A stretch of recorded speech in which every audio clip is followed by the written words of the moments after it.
can't believe he's walking in on me like that. And she's brought her with the big boobs and everything. How you doing, baby boy? Look, he's a kiki looking dude. Look at the dadgum. Hey, he's got his dadgum pants ripped out in the knee. Oh my Lord.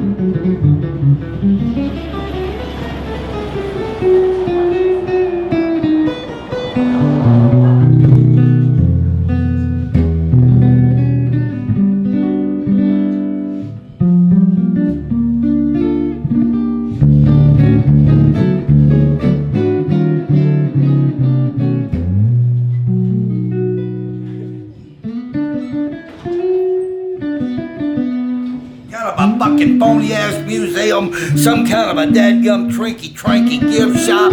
Hell no!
Insanity at its finest right here at the world-class, world-famous Sand Hills Curiosity Shop, the only bus stop in town. My name's Harley. I'm what's left of the mediocre music makers, and this is where people come from all over the planet to get their bumps, kicks, giant tricks, dicks, and big pricks. Yo, chicky, chicky, better believe it, mama.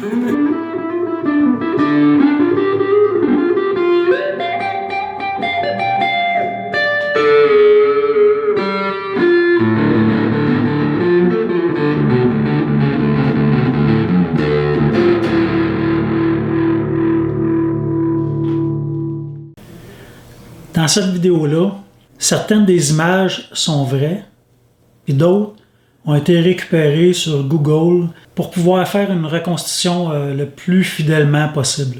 Les événements se sont produits exactement à l'emplacement où le drone filmait. Vous devez savoir que toutes les décisions que j'ai prises, toutes les choses qu'on a faites, moi puis Manon, ben c'est pas Fly and Ride qui m'a demandé de le faire. Fly and Ride m'a demandé de filmer, puis moi, ben j'ai pris les moyens que ça me tentait pour le faire. C'est une situation qui a vraiment mal viré, puis c'est pas des farces, j'aurais vraiment pu y rester. Si vous avez la chance d'écouter cette vidéo-là sur un ordinateur ou une télévision, parce que la reconstitution, ça va faire des petits personnages, des scènes qui sont très loin, donc sur votre téléphone cellulaire, vous verrez pas grand-chose.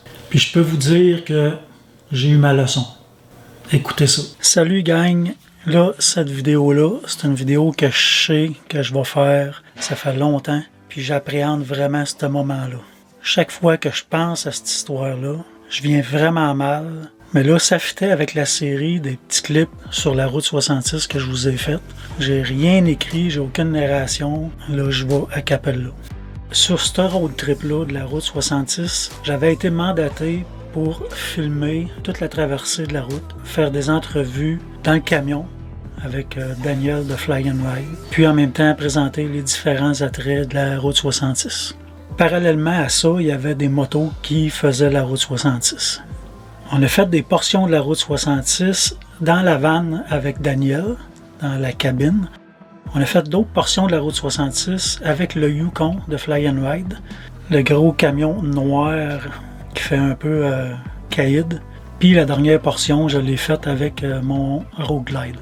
Mais là, je vais vous parler de la portion qu'on a faite avec le Yukon. On suivait parfois le camion de Fly and Ride, sur les autoroutes surtout, parce que mon mandat c'était de filmer.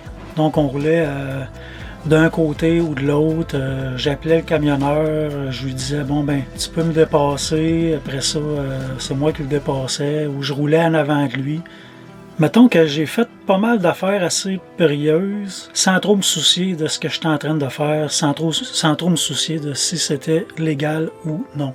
Sur le Yukon, il y avait un beau toit ouvrant, puis entre les deux sièges, j'avais une espèce d'appui-bras assez large puis assez haut, qui me permettait d'embarquer à genoux puis me sortir le corps du toit ouvrant pour filmer Daniel, soit de face ou de côté, ou peu importe. Donc j'ai roulé plusieurs portions sur l'autoroute, quand même à grande vitesse, où j'étais obligé de me détacher pour avoir des belles scènes du camion en direction Santa Monica. Moi, en bon YouTuber, je vais faire une belle job, mais après coup, là, quand je pense à ça, je sais que c'était illégal de faire ça. Là. Pendant tout ce temps-là, ben, Manon conduisait. Puis moi, je disais à Manon, OK, accélère, dépasse. Mais c'est sûr qu'il n'y avait pas beaucoup de trafic. Là. Dans tout ça, on essayait d'être sécuritaire quand même. Là. On ne voulait pas se mettre en danger. On ne voulait pas non plus faire de fausses manœuvres pour le camion Fly and Ride. Puis ni pour notre sécurité, puis la sécurité des gens autour. Mais tout de même, on sait bien qu'on n'avait pas le droit de faire ça. Et en plus, on n'est pas dans notre pays. Donc, j'ai manqué royalement de jugement. Mais quand j'y repense, on s'est relayé, là, des fois, c'était d'autres personnes qui prenaient le Yukon, puis ils faisaient la même chose, ils sortaient le corps du toit, puis on filmait, puis c'est ça. Nous autres, comme ça, on avait le droit de tout faire. Là, on était rendu une portion où je devançais les motos, puis je les avais perdu de vue un peu parce que je voulais me dépêcher, prendre l'avance, puis descendre du camion pour pouvoir les filmer en passant. On s'est trouvé à rentrer dans une ville, puis on était direct sur l'heure de pointe, il y avait beaucoup de trafic. Puis c'était une ville qui n'avait pas tellement d'attrait touristique. Donc je me suis dit, juste à l'entrée de la ville, j'avais la chance de prendre l'autoroute. J'ai dit go, on s'en va sur l'autoroute. Puis je vais appeler mon chum que lui, il est dans le groupe en arrière, puis il a un intercom après son casque. Et je vais lui dire, traversez pas la ville, prenez tout de suite la bretelle, embarquez sur l'autoroute, on va bypasser la ville. Il fait chaud, il y a beaucoup de trafic, on va se sauver pas mal de souffrance et d'attente. Donc on file sur l'autoroute, on clenche la ville, puis en bout de temps de dépasser la ville, ben là, je dis à Manon, on prend la prochaine sortie, on va se tasser sur le côté où il va y avoir un viaduc. Comme ça, je vais pouvoir monter sur le viaduc puis les filmer en passant. Ça va être quand même pas pire comme scène. Fait que ça va quand même vite notre affaire, puis on avait déjà de l'avance sur les motos. Donc on prend notre première sortie, on descend du Yukon. Je me dis, tant qu'à attendre, ben, je vais sortir le drone, je vais filmer un peu des scènes du désert au Nouveau-Mexique. Tant qu'à faire, ça va faire des belles images. Fait que je sors le drone, je fais une couple de petites tournées. Je redescends le drone.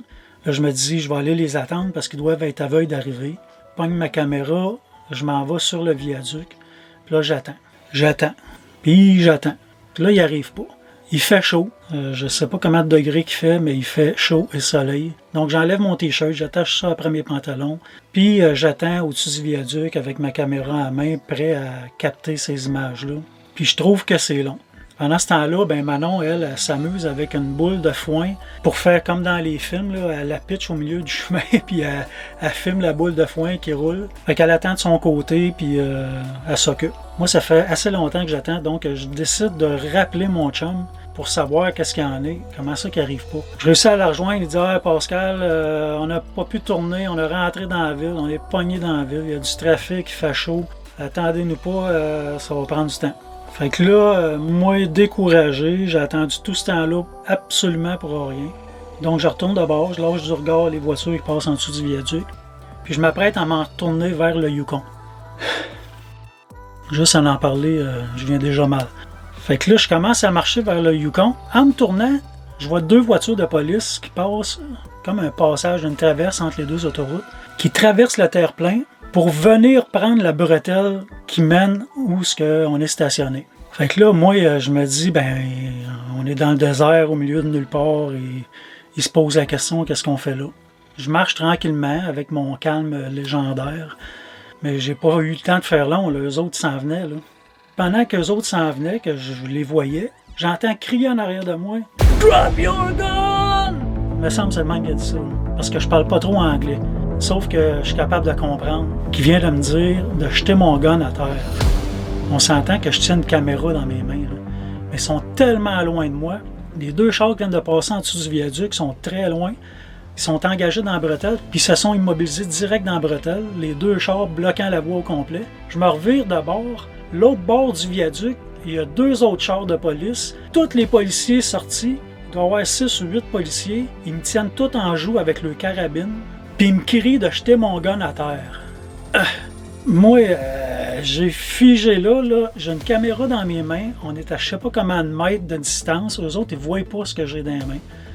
Ma caméra, pour ceux qui se disent, une caméra, ça n'a pas l'air d'un gun. Quand que je mets mon micro directionnel embarqué par-dessus, de loin, j'imagine que ça ne doit pas avoir l'air d'une caméra. Automatiquement, je lève mes bras dans les airs. Là, je vois que je contrôle pas la situation. Là, c'est clair et net. Puis là, ça crie après moi de jeter mon gun à terre. Fait que là, moi, je veux pas jeter ma caméra à terre. Fait que là, j'ai les bras complètement écartés. Je dépose ma caméra par terre, mais là, je me trouve être encore sur le côté de la route. Là, il me crie de me mettre au centre. Fait que je m'en vais au centre. J'ai 2 bras dans les airs. Puis il y a une chose que j'ai oublié de vous dire, c'est que j'ai un mal d'épaule, j'ai une blessure dans l'épaule qui date du mois de janvier avant. Mon bras, il lève pas sur le côté. Il lève par en avant, je suis capable de faire beaucoup de choses, mais du côté, il lève pas. Puis là, ils me disent de me mettre les mains sur la tête. Puis après ça, ils me disent de me coucher en plein ventre à terre. Là, je suis en bedaine. Je sais très bien que c'est pas moi qui ai le gros bout. Je sais très bien que eux autres, la scène qu'ils voient, c'était un gars tatoué avec un gun dans les mains, puis un Yukon avec les vitres teintées noires en arrière. Déjà là, le setup n'est pas trop terrible pour eux autres. Manon, pendant tout ce temps-là, elle est au Yukon. Là, vous voyez tous les policiers qui ont les armes braquées sur moi de loin, qui crient après moi, puis elle a une affaire en tête, c'est il comprend pas, il parle pas anglais. S'il fait une niaiserie, il tire dessus, s'il écoute pas ce qu'ils disent. Puis là, on voit bien que c'est grave, parce que là, ils me pointent toutes, le carabine, là, puis ils sont prêts à aimer parce qu'ils crient après moi. Moi, je sais pas trop ce qui se passe, puis Manon non plus. Puis là, ben, vous comprendrez qu'on n'a pas d'image de ça, parce que Manon, devant toute cette scène-là, c'était pas le temps qu'elle sorte un appareil photo. C'était bien elle que ça serait fait tirer aussi. Surtout qu'à Yukon, il y a les vitres teintées noires. Eux autres, ils voient pas s'il n'y a pas d'autres personnes dans le Yukon, armées. Je me couche en pleine face à terre. Là, même couché à terre, ils veulent que j'aille les mains sur la tête. Là, moi, je suis pas capable de me mettre les mains sur la tête les 2 côtés parce que mon côté gauche, le bras lève pas. Fait que là, il est à moitié sur ma tête. Ça me fait mal. Il crie après moi. Il me demande si j'ai un couteau. Là, non, là, j'ai comme catché que knife, c'était couteau.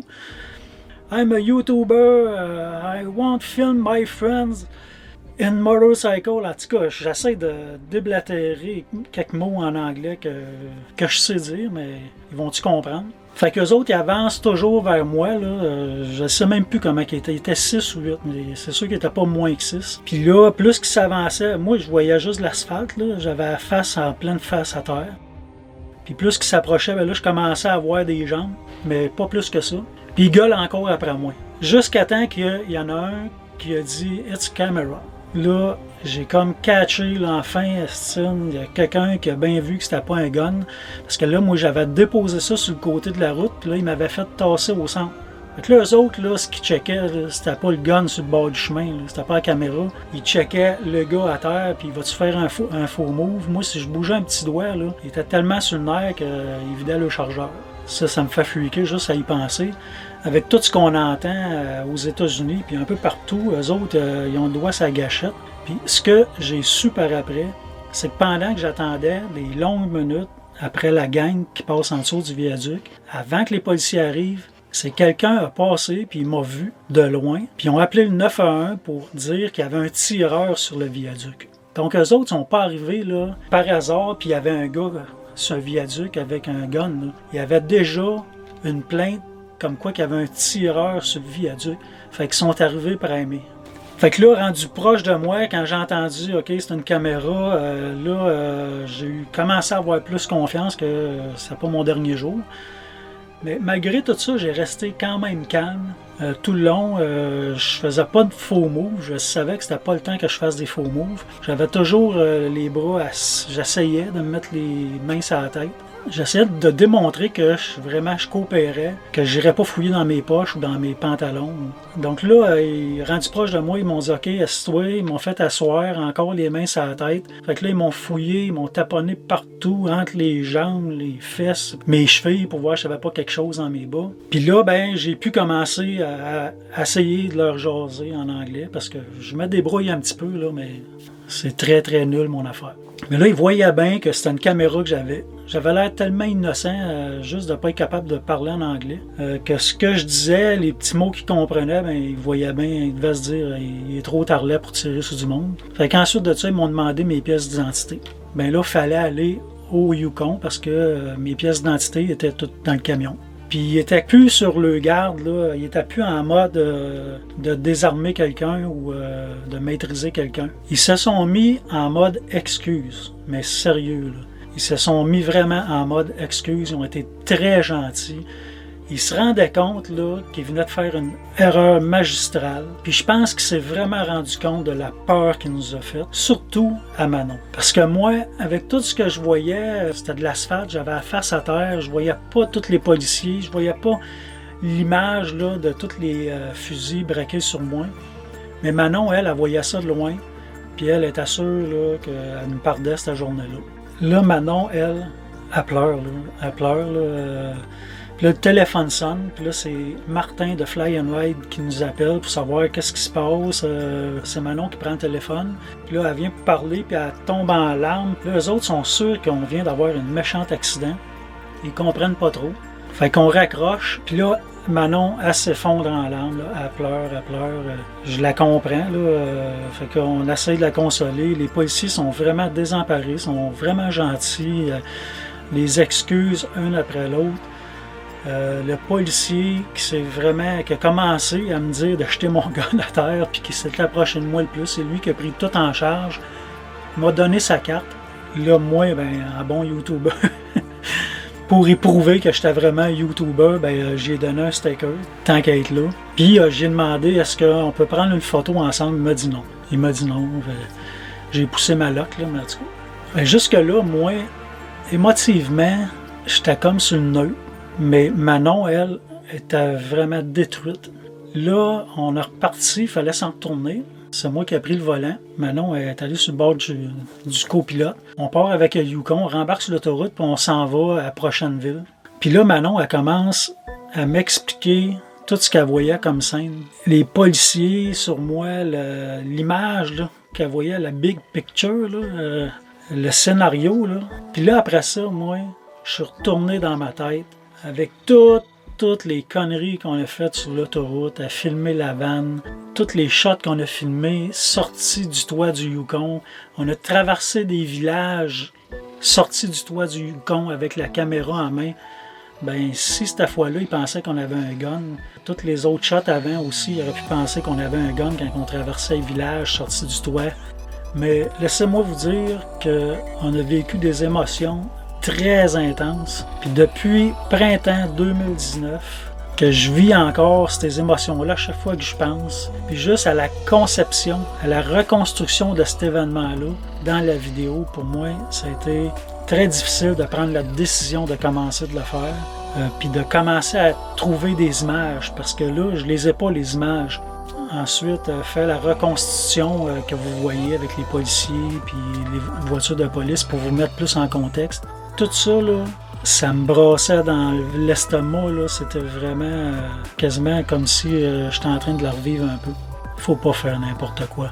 Faut pas se prendre pour des professionnels. Les professionnels, quand ils font un tournage sur une route, ben, la route est bloquée. Les gens qui sont là, c'est des figurants. La police est avertie. C'est pas en tout le même contexte là, que moi, l'apprenti, le YouTuber, filmmaker qui décide qu'il fait une grosse production. Ça n'a rien à voir. Donc, j'ai pas de leçon à donner à personne parce que des conneries, j'en ai faites. Ça aurait pu virer très mal. J'étais chanceux dans ma malchance. Puis c'est ça qui met fin à cette très mauvaise aventure que j'ai vécue avec Manon au Nouveau-Mexique. Ranch Cadillac attire des milliers de personnes chaque année. C'est un incontournable pour les nomades de cette route partiellement abandonnée. Ce périlleux stationnement a été encastré en 1974. J'avais 4 ans. Les 10 Cadillacs ont été plongés le nez dans la terre, représentant l'évolution de la marque. Mais moi, c'est pas le mot évolution qui me vient en tête quand je les regarde.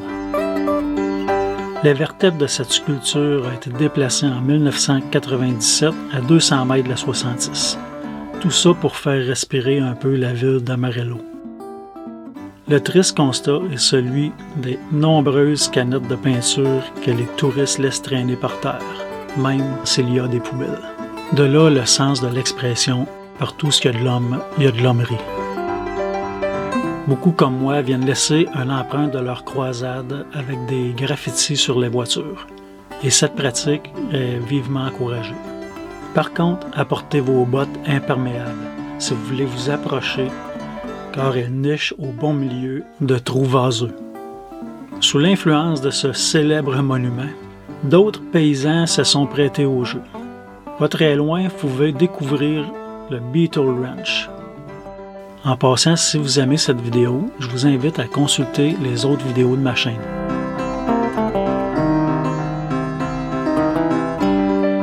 Nous avons aussi aperçu le Rabbit Ranch.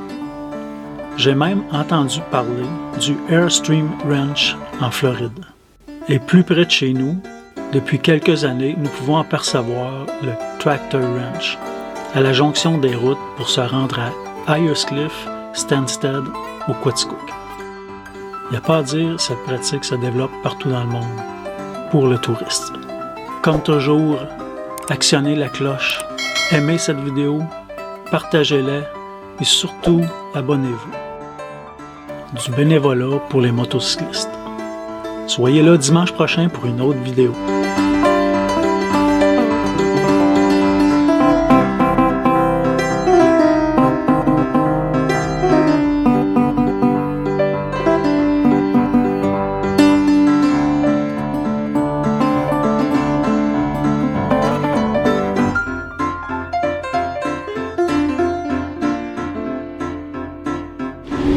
This building is going to be vintage bikes.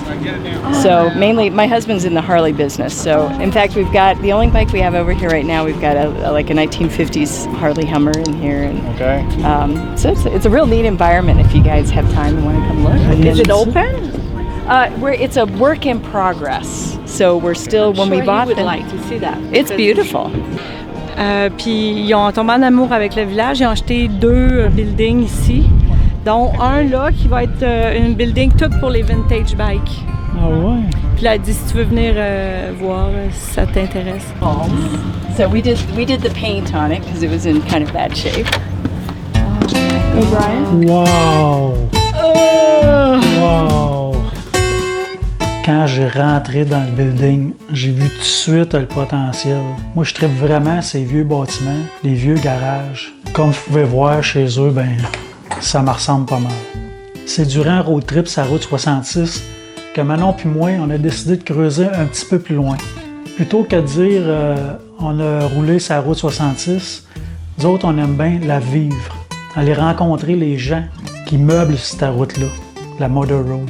Lost the website, so we lost Everything on our server. 8 years of detailing our progress.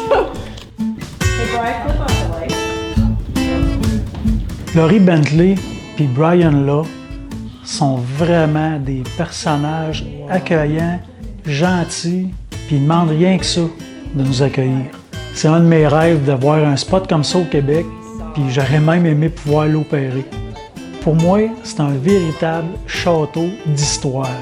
Laurie Bentley puis Brian Law, c'est vraiment des artistes, des passionnés de moto, des passionnés de photographie.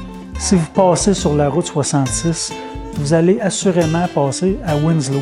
Mais ne manquez pas de faire le petit 30 secondes à pied pour aller voir leur commerce.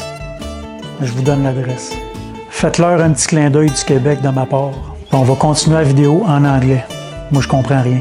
We haven't moved many bikes yet. You too? Brian. Manon. Manon? Yeah. And Pascal. Pascal, we can remember that We one. think Manon of the Spring. Yeah. Hey, nice shot. Belly tanker. Yes, on airplanes, mostly in World War II, like a P-51 Mustang, to get farther, to get to targets, they had these drop tanks. They were full of gasoline. So you get to the target, drop the bombs, then drop the tanks. They probably drop the tanks first, drop the bombs, and then they could have the gas that was in the plane to get back because the drag was lighter, the bombs were gone, the plane was lighter. So that's how they could get further and still come back. Yeah, we have a small one. Quelle moto que t'as? I have a Suzuki 250 two-stroke, 1966. It's like a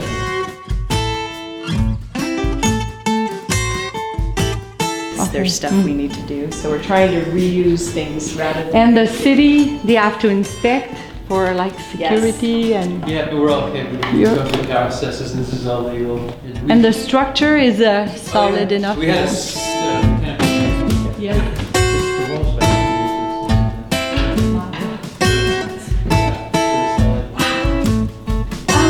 And we thought about reinstating this piece over here on the wall was a remnant of the original tin ceiling. So back when it was Billy Burke's Saloon, it had, you know, the old pattern tin ceilings. And so we may, for this section, reinstate some of the tin ceilings. But it was that's survived. a place called Billy Burke's Saloon originally, and then it was Again. Arts Here? Pool Hall. Back in the, It was a saloon. Yeah. it And was built in 1892. So it was very early in the town. Most of the buildings were built in the 1890s, early 1890s. wow. And like most of the locals in town who are older remember it as Arts Pool Hall. And they always joke about how their moms wouldn't let them come to the pool hall because, you know, it's a scary place. So, yeah, it's we love this building. The other building we bought needs some beautification. It's not quite as pretty as this. This one we're probably going to use, you know, do vintage motorcycles and more of an event space. That one we'll do retail out of. So, like vintage Harley shirts. yes. Since we can't do new Harley, it's part of another dealer's district, but we can do Okay. used Harleys. Many other things. Right. And so we're still exploring. If you're riding Route 66 on your Harley Davidson, you need to stop in Winslow, Arizona. Come knock on the door at the 66 Motor Palace, and if we're here working on the building, we'll give you a little tour. give a call first because we might not be in town. We're not here all the time. North Kinsley, Winslow, Arizona. 922. Next to the corner, the famous corner. Right. Yeah. If you're standing on the famous corner with your arm around the statue, look diagonal and you'll see the Motor Palace. And The you- distinctive glass block windows help you figure out where it is. If you Google 66 Motor Class, that actually comes up.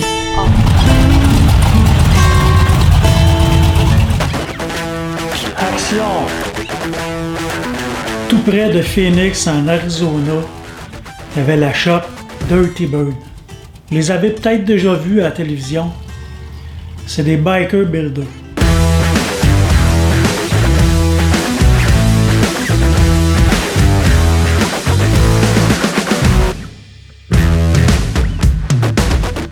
Ils ont été décorés d'innombrables fois. Le propriétaire John n'a pas besoin de doublure pour tester ses nouvelles machines. C'est lui le cascadeur. Ah ouais, mon t-shirt Dirty Bird. Le t-shirt c'est une chose, mais par hasard, en rentrant dans l'office, j'ai tombé face à face avec mon chum, Johnny Cash. Yeah!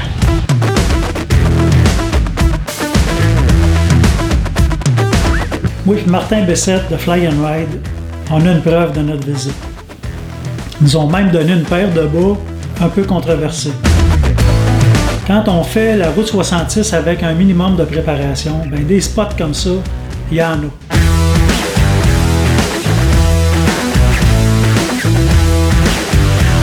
Mais des tout cuits dans le bec, il n'y en a pas ben. La recette, c'est la préparation. Peu importe la destination, si tu veux te préparer un road trip plaisant puis en avoir pour ton argent, achète le livre puis laisse-toi guider dans la préparation. Puis tu vas ramener plein de beaux souvenirs.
C'est l'enseigne de Oatman, que à mon goût, c'est la plus belle.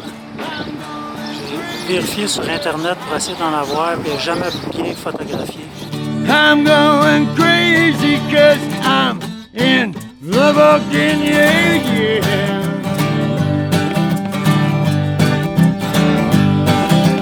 Egg solo.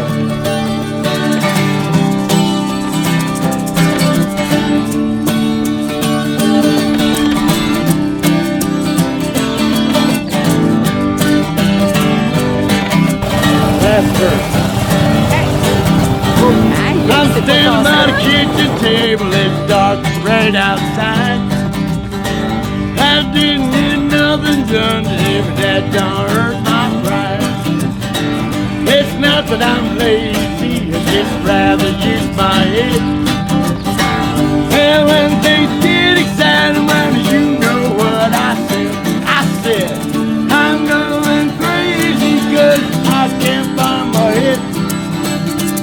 I'm going crazy 'cause I'm in love again, yeah. Big finish. Yeah! That's that terrible, yeah! Now what's your first name? Manon. Malone! Want to introduce you to Malone? One of the newest members of the Open Bumpin' Uglies, folks, give her a big hand, yeah! Yeah! That crowd goes wild! The wild crowd today. We have one spectator. It's not snowing here. And when it does, we get 10 inches of snow. Every snowflake's about 10 inches from the next one. It's all good. What'd you say, squeeze me? Yeah. Watch her, fella. Yeah, we do gunfights, usually 2 a day to 4 a day. There's 2 different groups in town. And we shoot for the Children's Hospital, the other one shoots for the Chamber, for money for brochures and people like you to have gas or whatever be. So, yeah. Super. And we have a lot of fun. If you come on down here, we got ghost tours too. Ghost tour. Yeah, this is the Wild West. You either made it here dead or you made it here half alive. Yeah, because you're only carrying canned food with you from the East Coast to the West Coast. When you get here, you might get a pig or chicken, but it will be dead because nobody wants competition. They won't sell you a live one. And, sir, do you want to say a few words in French like you did? Bonjour. Comment allez-vous? Je m'appelle Yellow Hammer. Au revoir. Bon voyage. I'm going crazy 'cause I'm in love again, yeah. Big finish. That's what I'm talking about, yeah.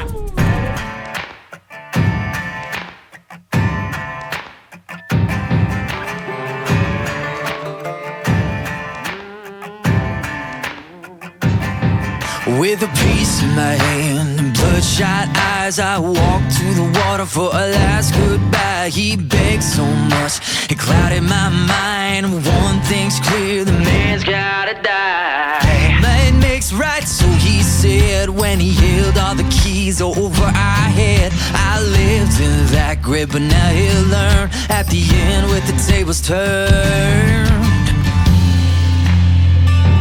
Lord, forgive me. Take me on down the river where the guilt can't find a red-handed sinner. On where the grave can't cry out, 'cause I done wrong. Down the river with a hand on a Colt and a finger on the trigger. And long before dawn they try to find me. So take me on down.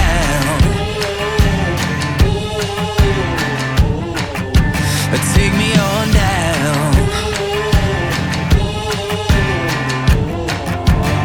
Well, I sank that body by the riverbank. Caught a boat south, took off like a hurricane. With spotlights, dogs, hit the whole 9 yards. Of breathing down my neck and breathing hard. 2 weeks in a wild chase across the highways, mountains over 7 states. Found a man at the harbor, said that he could take me across the ocean somewhere far away. Lord, forgive me. Take me on down the river where the guilt can't find a red-handed sinner. On where the grave can cry out, 'cause I done wrong. Down the river with a hand on a Colt and a finger on the trigger. And long before dawn they try to find me. So take me on down.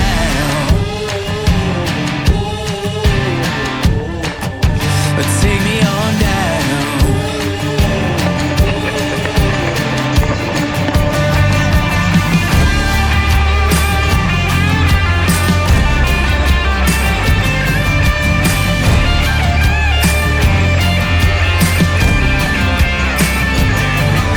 I never saw him coming on the boarding planks now, staring down a barrel at point blank range. I make for the water, jumping off the ledge, but not before I catch two to the chest. Now there's blood and water filling up my lungs. Blood and water filling up my lungs. My heart is beating like a fading drum. Lord, forgive me, here I come. Un autre sticker in the middle of nowhere. On est à la croisée des chemins. Take me on down the river where the guilt can't find a red-handed sinner. On where the grave can't cry out, 'cause I done wrong. Down the river with a hand on a Colt and a finger on the trigger. And long before dawn they try to find me. So take me on down.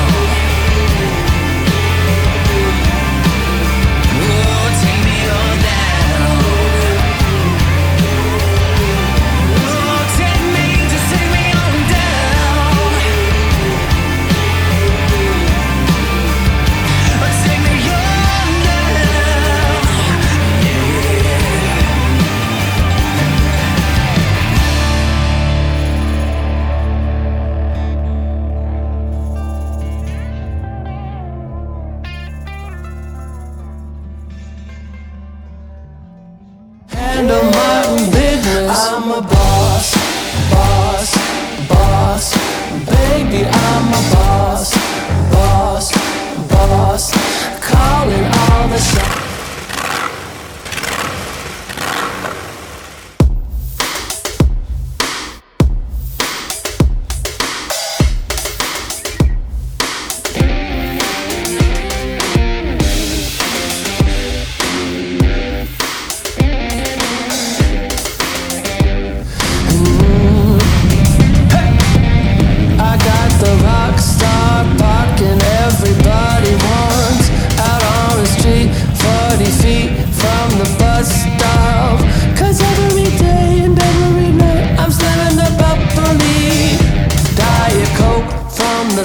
Down on the corner block, I don't even notice all these plastic dishes.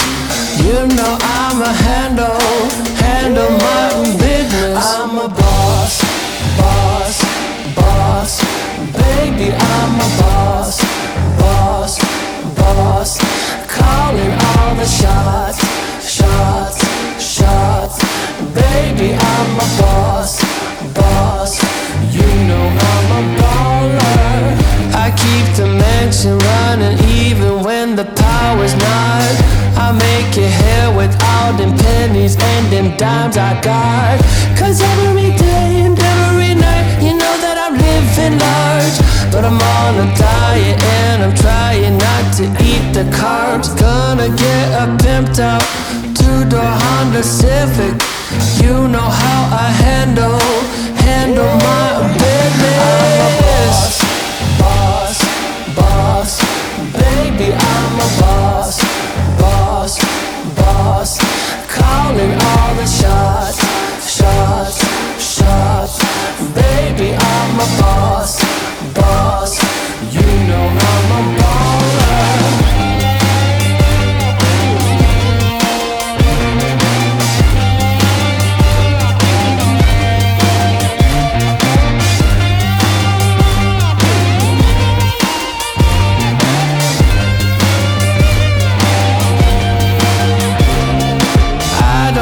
Permission, I only ask forgiveness. You know I'm a handle my own business. Hey.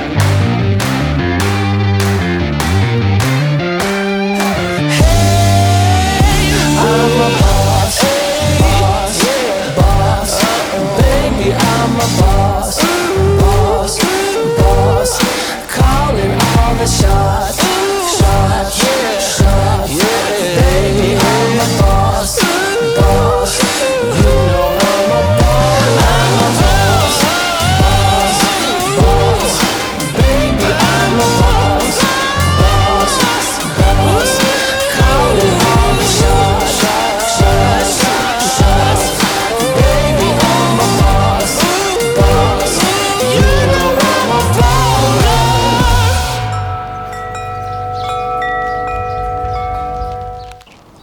C'est au beau milieu du désert qu'il y a une forêt. C'est une forêt de bouteilles de verre. Il n'y a pas seulement des bouteilles, il y a vraiment de tout.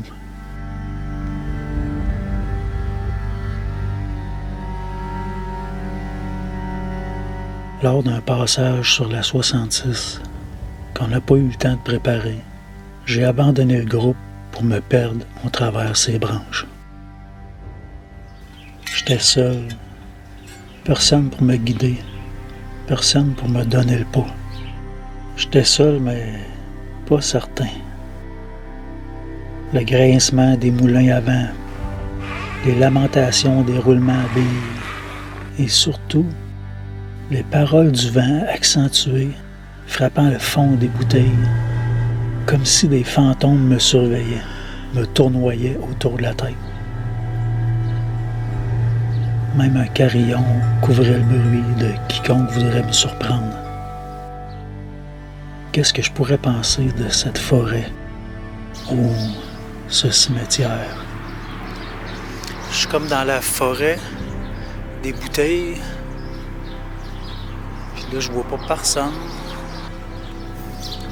Je me demande juste quand est-ce que je me ferais pas faire un saut par le propriétaire, la place. vas-tu être content de ma présence ou pas? Hey, t'as des affaires ici, là. Des lames de scie, des mousquets, des mitraillettes, un missile.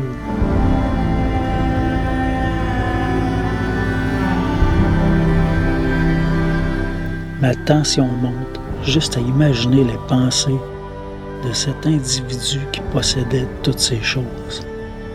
Pourtant, il y a d'autres objets qui me rassurent. Pourtant.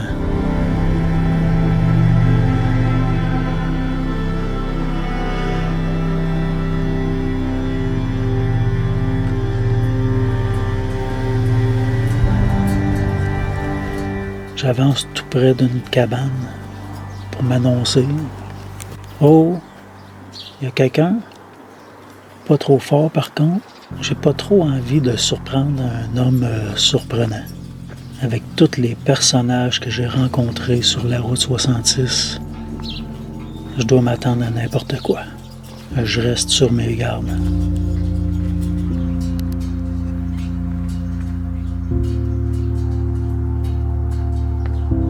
J'y suis revenu. Aujourd'hui, je comprends le bruit des bouteilles puis des carillons qui essayaient de me dire Elmer était malade. L'homme derrière tout ce décor d'acier et de verre était très malade. Ses poumons enviaient l'air qui sillonnait le fond des bouteilles de son ranch. Peu de temps après mon passage, Elmer a tiré sa révérence. Du début des années 80, Elmer a fait pousser ses arbres pour l'amour de la Mother Road, pour l'amour de l'environnement, pour l'amour des voyageurs, comme moi.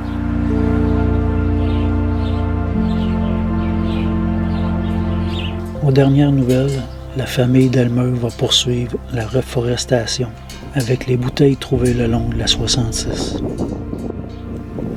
Je suis le seul de mon groupe à avoir eu la chance de vivre cette expérience. Si j'avais eu le temps de préparer ce voyage-là, tout le groupe qui était avec moi a eu la chance de voir ce bel endroit. Si vous venez dans la vallée des bouteilles, vous verrez sur le Jeep Willis le sticker de la chaîne des bikers. Abonnez-vous que je vous parle de d'autres aventures de road trip à moto.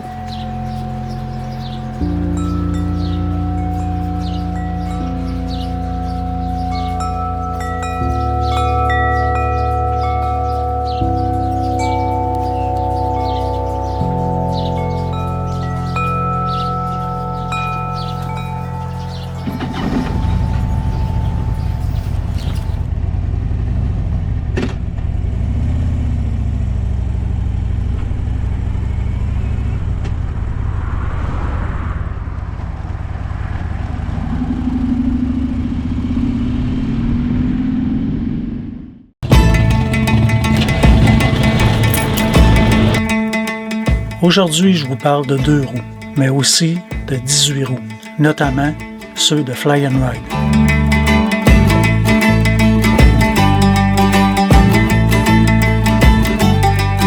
La moto, oui, c'est ma principale passion. Mais grâce à ce colosse d'acier, depuis des années, des centaines de motocyclistes peuvent rouler les plus belles routes durant leurs 2 semaines de vacances, dans l'Ouest américain, dans l'Ouest canadien.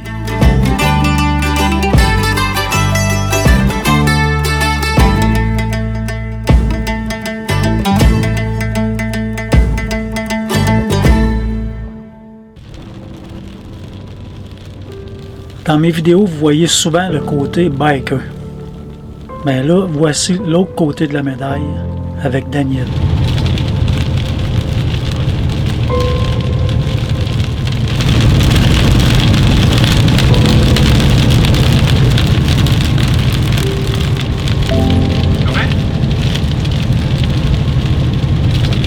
Durant que des clients sont déjà sur la route 66 en direction Santa Monica, Daniel fait une pause obligatoire dans un des majestueux truck stops qui longent les autoroutes des États-Unis.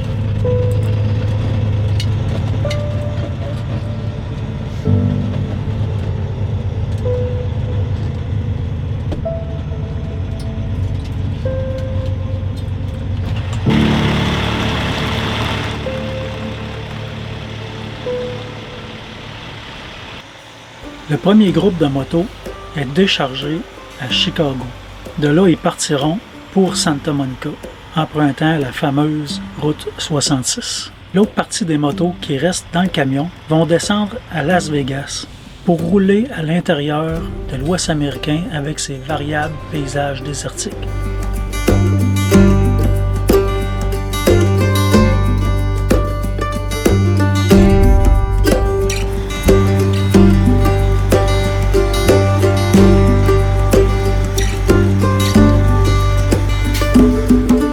Les chauffeurs qui travaillent pour Fly and Ride sont d'une grande confiance.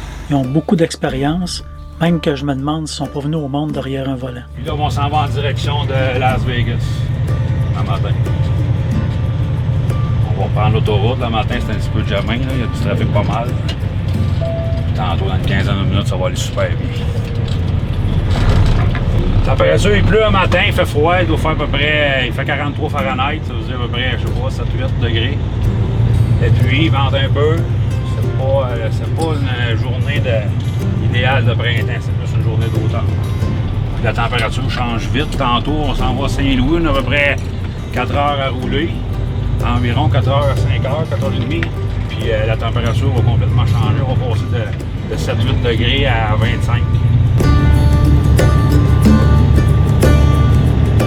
Ça, c'est quelque chose qu'on faut respecter. C'est très important. Puis à cette heure aujourd'hui, ben, ce qui nous facilite beaucoup l'ouvrage, c'est qu'il est électronique. Donc les heures respectées se calculent tout seul. La place qu'on est arrêté au GPS, ça sort automatique. Fait que personne qui peut tricher le logbook, c'est ça qui est le fun. Puis on a des heures respectées d'arrêt, tout ça. Puis on a une meilleure qualité de vie en tant que camionneur. C'est un petit peu de main que ça fonctionne. Là. Comme là, regarde, je l'avais mis en arrêt, puis automatiquement, quand je vais prendre 8 km/h, ben, il va se remettre en conduite. Puis il va commencer à calculer le temps de conduite automatique. Tout ça fait tout ça. C'est un petit peu ça, là, le logbook, là, puis la manière que ça fonctionne. Au feu de circulation, tournez à gauche, puis prenez la bretelle à droite.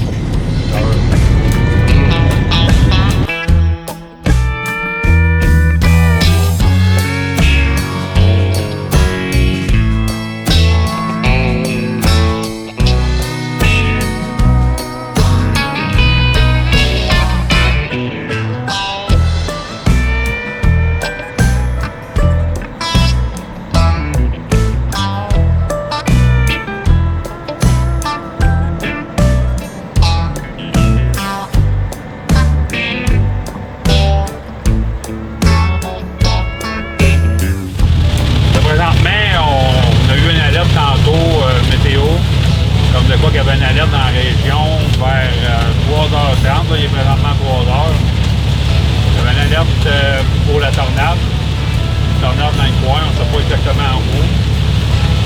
C'est dans la région, là il pleut fort. Là.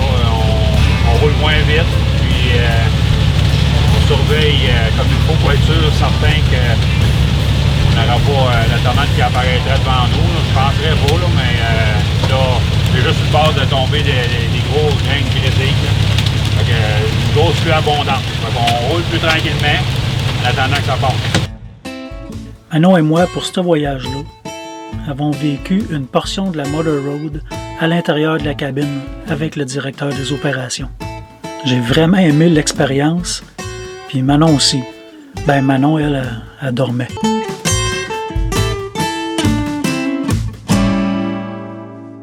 Tous nos chauffeurs ont des motos, puis ils vivent la même passion. C'est toute la même chose, là. On vit toute la même passion, c'est la passion du camion, puis des voyages, puis de la moto. Fait que quand vous nous confiez vos motos, moi je prends tout le temps la peine de dire à tous les gens, c'est que on en prend bien soin de vos motos parce que le camionneur, sa moto est avec les vôtres. C'est tout manipulé avec soin. Puis ce qu'on peut être très très fier de ça chez Fly and Ride, c'est qu'on a vraiment des belles équipements. C'est la majorité des équipements qu'on a, c'est quasiment des camions de monde en rêve. On a des beaux trailers tout bien wrappés avec des beaux lettrages dessus. Puis ça, c'est C'est immanquable, à chaque place qu'on va, on se fait regarder, puis on aime ça, on est fiers de ça, on garde ça propre. Puis ça fait une belle image, puis en même temps, ben, regardez, si on prend bien soin de tout l'équipement, ben, ça démontre aussi que la cargaison, ben, on en prend très très bien soin. C'est vraiment des passionnés de moto qui transportent vos motos. Fait que nous autres, on rencontre 25, 30 personnes qui attendent leur moto, puis tout avec le sourire, puis ben, le chauffeur aussi est content, puis il arrive là-bas, puis il est vraiment heureux. Puis là, ben, regardez, qui n'est pas heureux de ça, descendre à Las Vegas, puis mettre sa moto à terre, ben, c'est pas dans le désert. C'est tout rêve de biker de vivre ça. Fait qu'on est capable, en tant que chauffeur, de vivre ces belles choses-là, là, tout ensemble. T'sais, on en prend soin comme c'était la nôtre, là, parce que peu importe le modèle, la marque de moto qu'on apporte, c'est le rêve d'une personne. Comme il y en a gros qui disent ils appellent ça le bébé. Là, ben, on le sait qu'on transporte c'est des petits trésors quasiment qu'on transporte avec nous. Fait on veut toujours en prendre bien soin, puis on fait un effort particulier là, pour que ça soit fantastique quand on arrive. Abonnez-vous à ma chaîne, consultez les vidéos. Vos abonnements sont ma paye. Merci et à la prochaine.